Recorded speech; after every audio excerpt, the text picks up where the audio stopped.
everyone. Thanks for joining us to the Insurance Leadership Podcast. We're recording live here at the ICMG conference in Tampa, Florida. And today's guest that we have is Warren Laird. He's the Senior Business Development Manager for direct-to-consumer products with VSP Vision Care. So that's a big mouthful, Warren. And I'm impressed.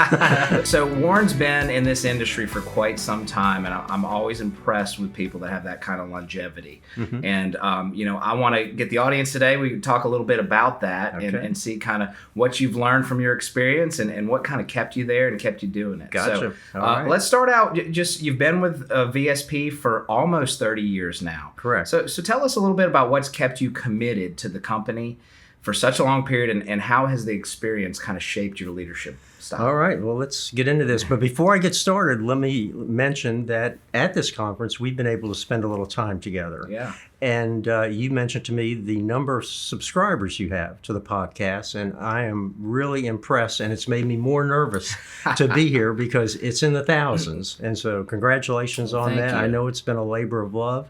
And congratulations to you and your team. Yeah, we're very proud of it. Ryan's done a great job for years, and our team that you guys can't see behind the cameras as well. Kudos to you guys, too. Excellent. So in answer, maybe to start the conversation, where I went to college, they would have slogans in the classrooms that you would look at in addition to the instructor. And one of those slogans was, "Don't sacrifice the permanent on the altar of the immediate." And I think that whenever I had the inclination to look around a little bit and see what else was out there, I came back to the fact that the permanent, which is VSP for me, for the major part of my career, as you said, over 30 years, has been something that I valued, and we're going to get into the reasons for that. But that's probably why I stayed with VSP as many years as they've had me so far. You just need to look at things in such a way that you don't see what's happening today and you get discouraged and you go looking elsewhere. You look at the thing long term. Well, I think what we're seeing a lot with the younger generation is a lot of these guys, they're job hoppers, and there's just not really a lot of company loyalty anymore. And I think a lot of that maybe could be a result of a lot of companies going to just pure remote work, which to me takes the person and the culture a little bit out of it. Sure. If you're chasing a paycheck, someone else probably always has one that's going to be a little bit higher than or a promise of it, which it might not always be greener on the other side, right? But I wanted to ask you, with your career that spanned over 3 decades, what have you learned about building loyalty to the company, and how do you kind of inspire that sense of loyalty to your colleagues and other people that you see in this industry? That's a great question. Loyalty, I think, is a very personal thing. Absolutely. And sometimes I liken it to a marriage between a man and a woman, in that there are things that build trust and things that can destroy trust in both a company and in a marriage.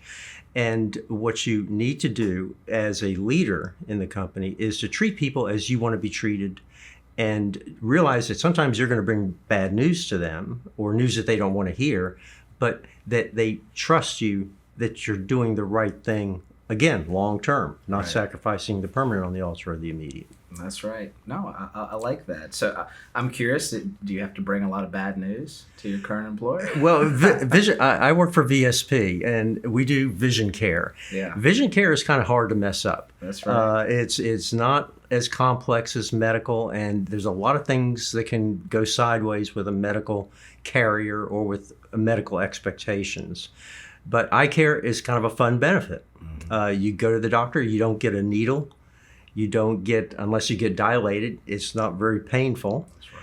And you get a new pair of glasses in the process, and you feel good about it. So good news is the dominant news that I bring. Bad news is not very often, but it happens. So you say it's been a pretty easy run for you, right? It's don't tell anybody, but it's been a breeze. All right, no, that's good. And like you said, there is a mutual relationship between you and the company, and obviously you're proud of what you're doing and proud of what you're working for. So that obviously keeps people in the same place. It does. So that being said, I want to kind of pivot to leadership a little bit more, and obviously being in this position for a very long time, there's a lot of leadership involved there, right? You've seen probably a lot of people come and go. True.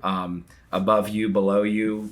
So yes. I'm curious, what do you see leadership strategies that you found to be most effective kind of navigating both your personal and your company's growth throughout these years? I think I come back to trust. If a leader at VSP is bringing me bad news or news that I'm not happy with, particular, like a change in compensation or something like that, or a change in benefits, do I trust that leader that they're telling me everything I need to know? And if they're not telling me something, it's something that I don't need to know.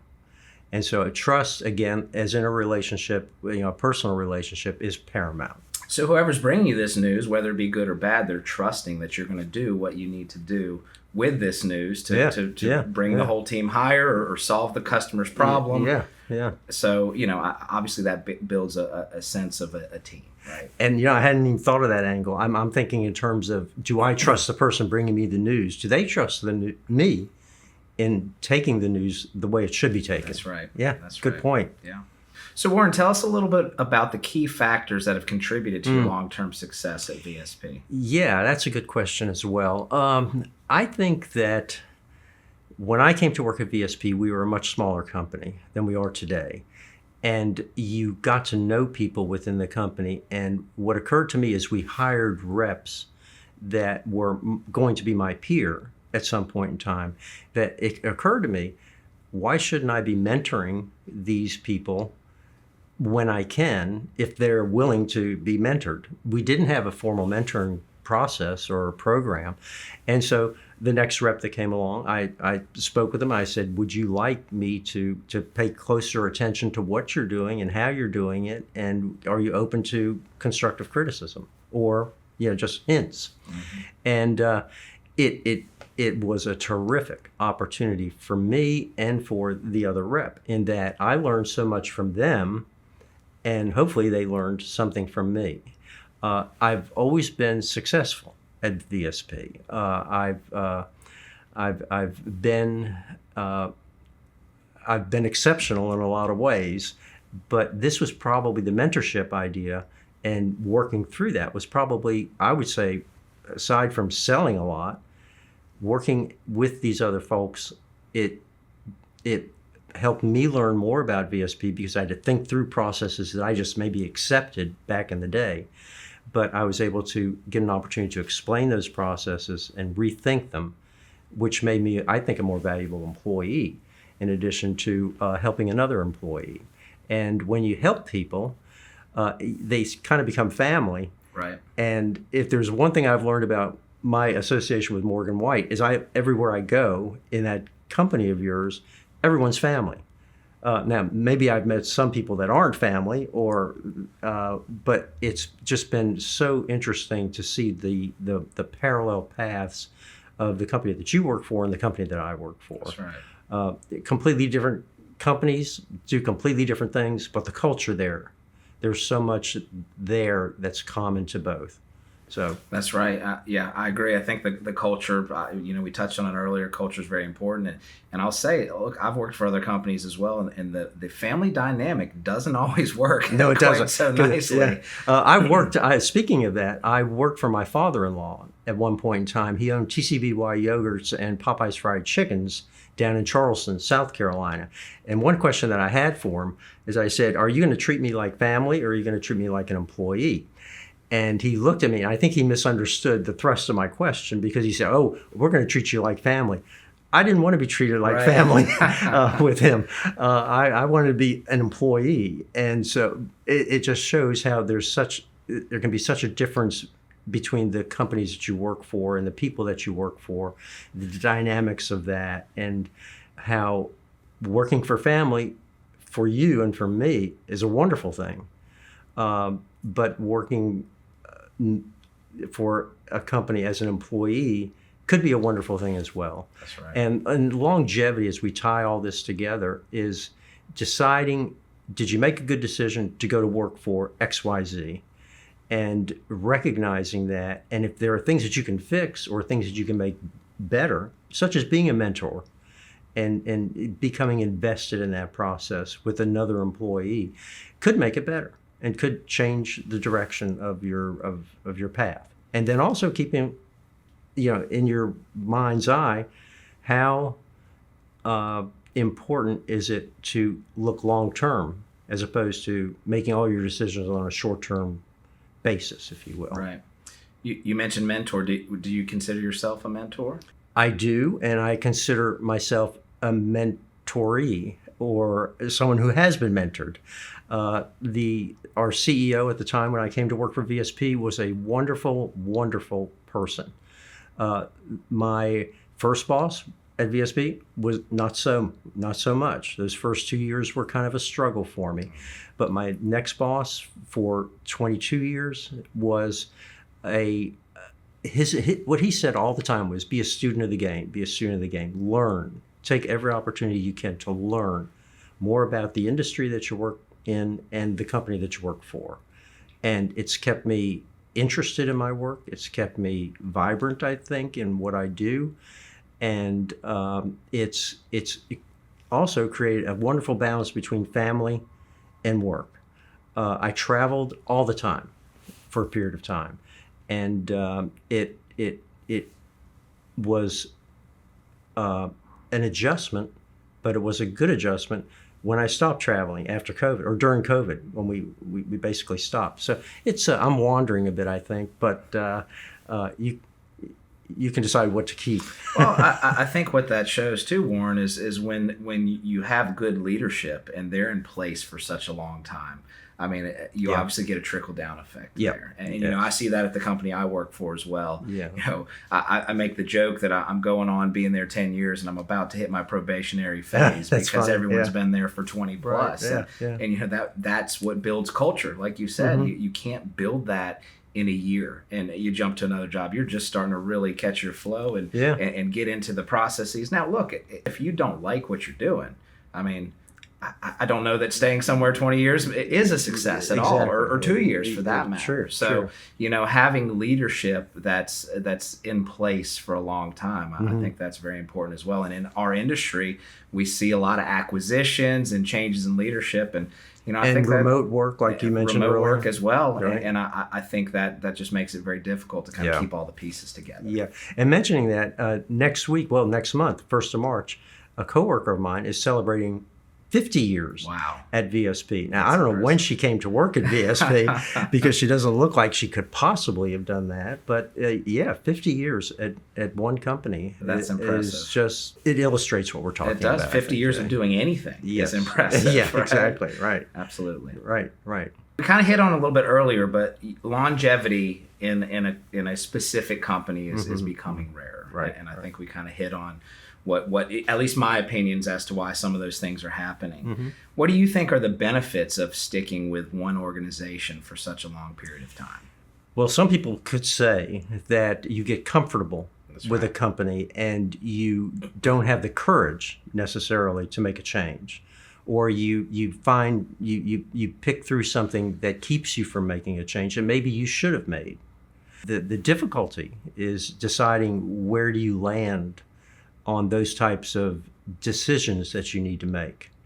And the thing I have to say about the company that I work for is that with the longevity that I have with VSP, it brings a degree of respect and trust for my internal partners at the company. I can go to a unit needing something that I rarely speak to, but they've known me for 30 years. Right. And I have a track record there. And that type of trust and loyalty back to me is something that you just can't buy. And you certainly can't get it by working for a company necessarily for a year or 18 months. That's right. And hop around a bit. So that's probably one of the largest values I would say that. So I'm going to throw you a curveball here. So throughout your career at VSP, have you had any crossroads, or have you had any places where maybe you're looking over the other side of the fence and you just stayed put? Not a one. No. No, just kidding. Yeah, certainly. Okay. People get to know you outside of the company. They like you for whatever reason, and they want you to come to work for them. That's right. And there's a conversation, but there's never been a conversation where I sacrifice the permanent on the altar of the immediate. Warren, looking back on your career, what advice would you give someone who's just starting out with hopes to achieve the same level of success and longevity that you've had? Well, I would say, first of all, longevity and success are not mutually exclusive. That's very true. And so you can stay with a company and be miserable because you're I don't want to say timid, but you're timid about branching out, about taking risk. Or you have found a company that suits your personality as well as your work ethic, and you live up to that standard. And when you find that company, at least for me, when I found that company in VSP, it's made those decisions that come when someone comes, a headhunter or whatever, comes and talks to you about a job elsewhere. It makes it a pretty easy decision. Was starting with VSP a risk for you? Oh boy, starting with VSP was not a risk for me at all. In that, I worked for an HMO in South Carolina, and we used VSP for our vision benefit for our membership. So I knew the organization to some degree, and I knew the man that I was going to work for. I will say that you learn a lot about people when you work for them as opposed to when you buy from them. That's right. But still, there weren't any surprises when I came to work at VSP, and the transition was an easy one for me. I knew something about the benefit, obviously. I knew something about the culture of the company, and it was an easy decision. But I had several offers during that period of time that I was weighing, and I really wanted to go to work at VSP. Yeah. When I left that HMO. Right. I mean, it sounds like the stars aligned for you. HMO, have we heard that word? Well, no, I appreciate it, Warren. I thought you were going to tell me this was very difficult. It sounds like you've had you've made some good decisions throughout your career, and it's led to a very fulfilling, long-term relationship with the company you're at. I'll have to tell you, these questions were not what I expected, but your team made it very easy for me to handle this interview. Yeah, so well, thank you for your time. Absolutely. Thank you for asking me. The invite is terrific. My boss is ecstatic over the fact that you invited me. So that $10 was well spent. There you go. Well, thank you, Warren, for joining us, and thanks everyone out there for joining us as well. We'll see you soon.